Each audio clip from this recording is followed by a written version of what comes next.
What's up, everybody? Welcome to lecture 3 over section 1.6. Before we get deep into it, there's some things I need to introduce and to kind of explain. In particular, we're going to talk about the operations, or talk about operations with limits. And then we're going to talk about some rules with limits. To start off with, we're going to make some assumptions for these operations. We're going to say that given the limit as x approaches to c of f of x is equal to L, and that the limit as x approaches c of g of x is equal to k, then all of these are going to be true. Start off with, we got scalar, the scalar product here, and what it's saying is you got some function multiplied by a constant. Let's call that constant b. Then the limit as x approaches c of b times that function is just b times L.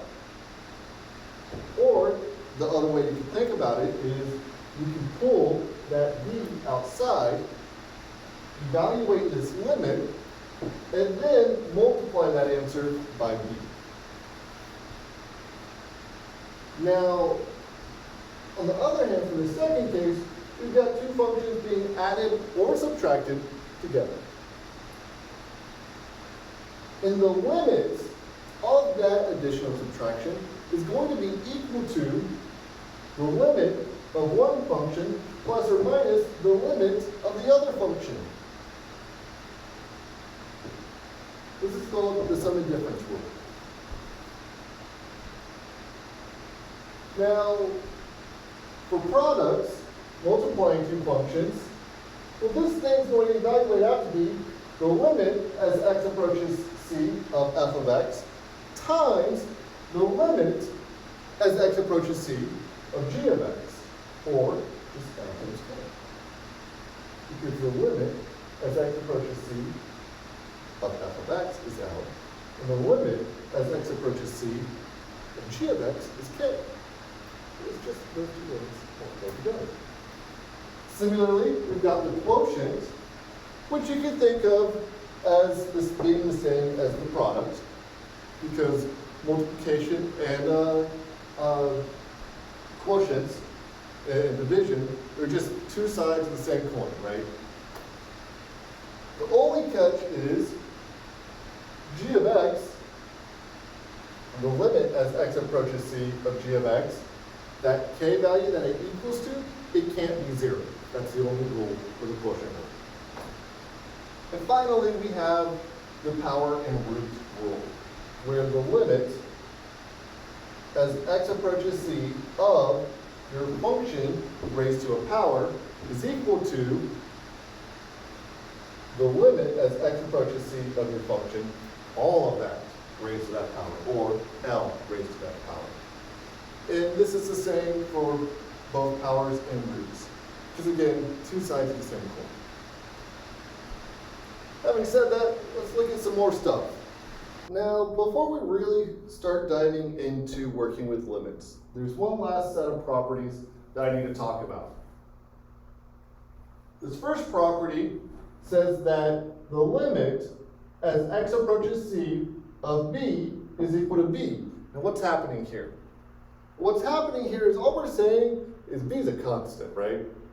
So it doesn't matter where x is, like where along the number line you go in x, a constant's a constant, right?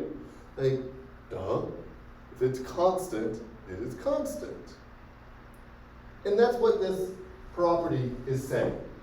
Is it doesn't matter what x you choose, the limit as x approaches c of a constant is equal to that constant. Cool.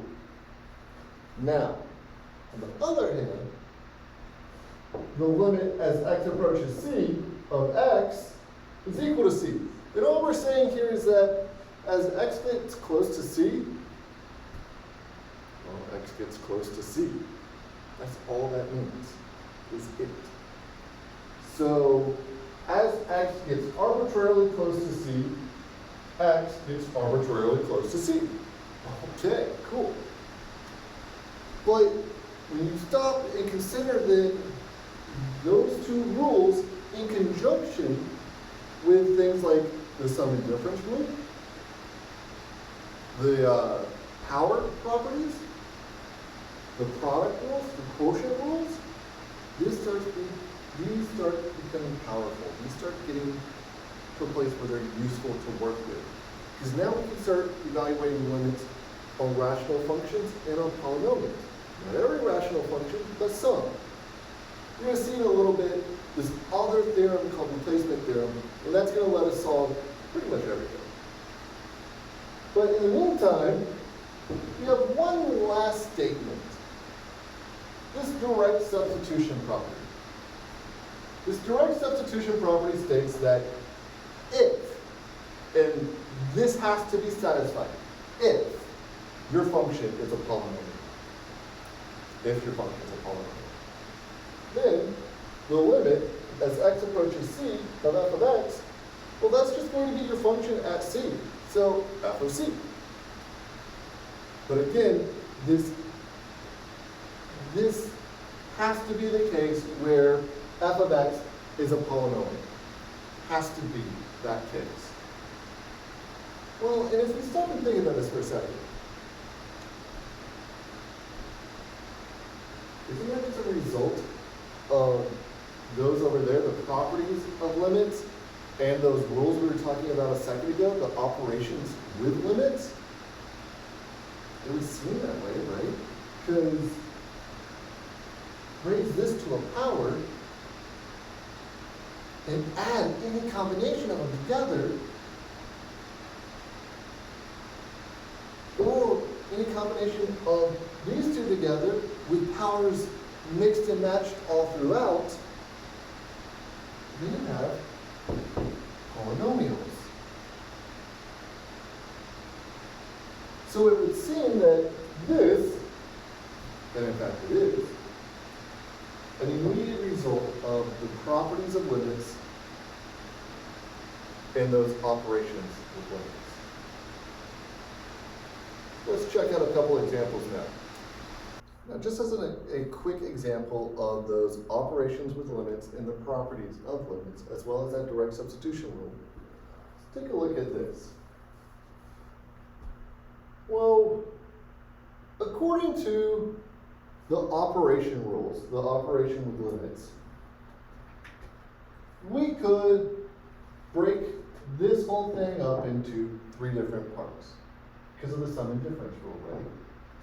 So, breaking those up into three different parts, we have the limit as x approaches 2 of this first quantity is just x cubed, plus the second quantity is going to be the limit as x approaches 2 of 4x squared minus this third quantity is going to be the limit as x approaches 2 of the constant 6.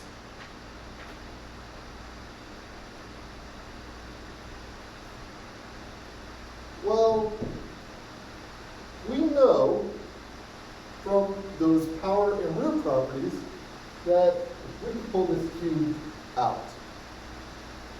When we do that, we get the limit as x approaches 2 of x, that whole quantity cubed. Plus, here we could use the scalar multiple rule, the scalar product rule, as well as that power rule. So let's start with just the scalar rule. That is 4 times the limit as x approaches 2 of the quantity x squared minus, well, we just saw with the properties of limits that the limit of a constant is a constant. So this thing just stays 6. That's convenient. Well, now we've got some more work to do. Really quickly, just going to rewrite everything over here. This is the limit as x approaches 2 of x, that whole thing cubed, plus 4 times the limit as x approaches 2 of x squared minus 6. Okay. Well, this, what's inside the bracket, we can just evaluate directly, right? That's what that limit rule was, or the limit properties were telling us a second ago. So this is just going to end up being 2 plus, well, we can leave that 4 outside and bring the square outside the brackets. To get 4 times the quantity, which is the limit as x approaches 2 of x, that quantity squared, minus the constant 6. So this is 8.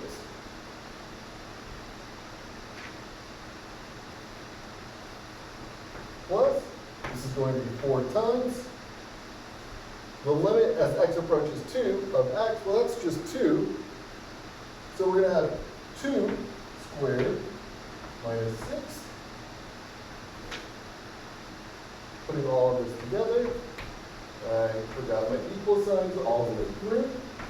Very important. So putting all of this together now, we're going to have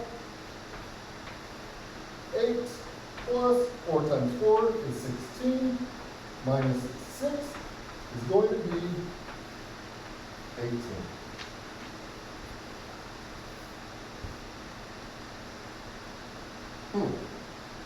Well, didn't I a minute ago say by direct substitution, you can just plug in the limit into a polynomial?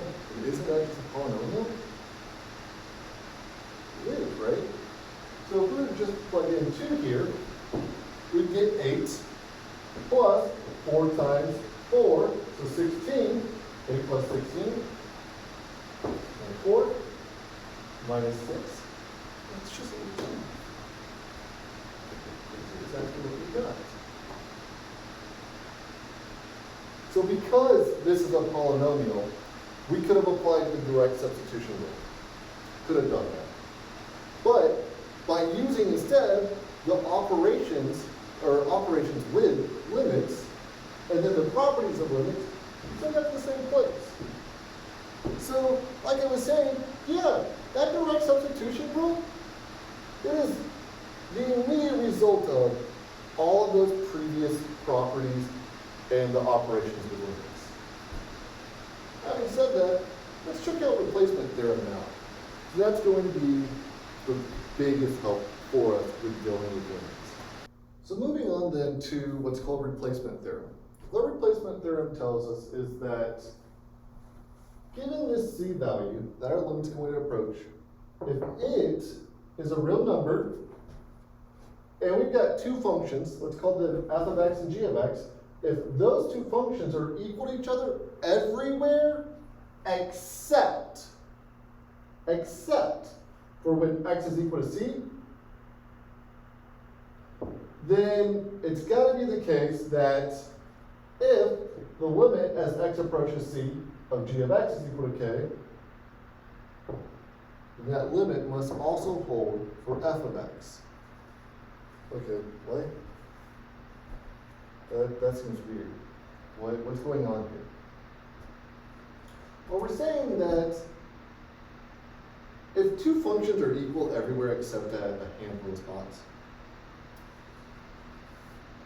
particularly one spot, then if one approaches a particular value, the other one should too. And that's what this piece here is saying, is if these 2 things are equal to each other everywhere except for one spot, and one of those 2 functions, in particular g of x, has a limit, let's call that limit k, then they both share that limit. Okay, kind of makes some sense. Let's use it. Let's check out this example here. Here we got the limit as x approaches 2 of x squared minus 4x minus 4 divided by x minus 2. You might be looking at it and you might say, hey, quotient rule, let's use that. You're onto it. Yeah, let's use it. That first piece in the numerator, we can definitely evaluate that. Sure, that's a polynomial. In the second piece, we can definitely evaluate that, but wait. If we were to apply the limit directly onto the denominator, it comes out to be 0. That was the fail case for the quotient rule, so we can't use that. Instead, we're going to have to use an algebra.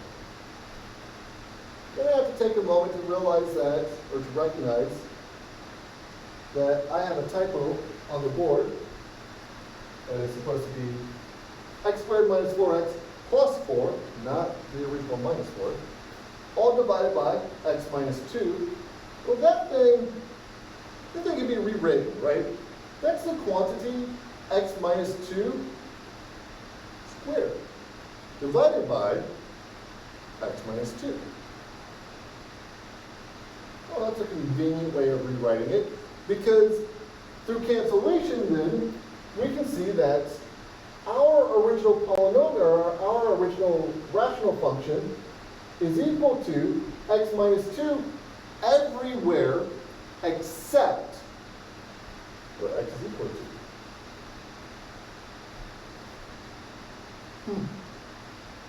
So that's a bit like saying f of x is equal to x squared minus 4x plus 4, all divided by x minus 2, and g of x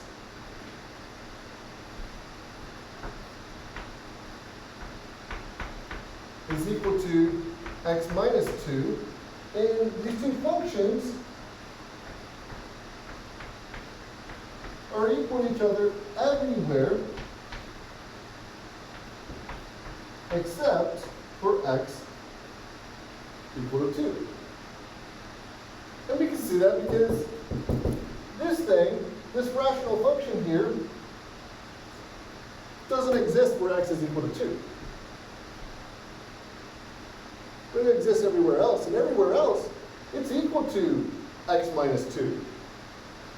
Well, that's convenient because it tells us the point replacement theorem here. It tells us that what at first looks like maybe the quotient rule, when the quotient rule failed, looked like it was going to be an ugly mess, actually is not. It's a lot easier than that. That this thing is equal to the limit as x approaches 2 of x minus 2.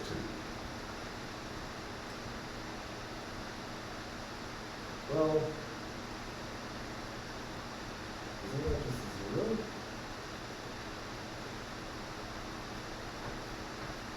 Yeah, it is. It is just 0.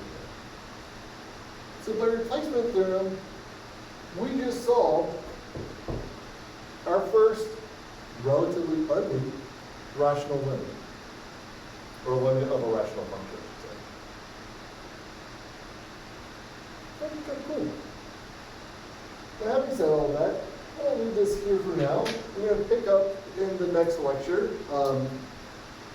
Next lecture, we're still going to be talking about section 1.6, but this time we're going to be talking about one-sided limits and going from there.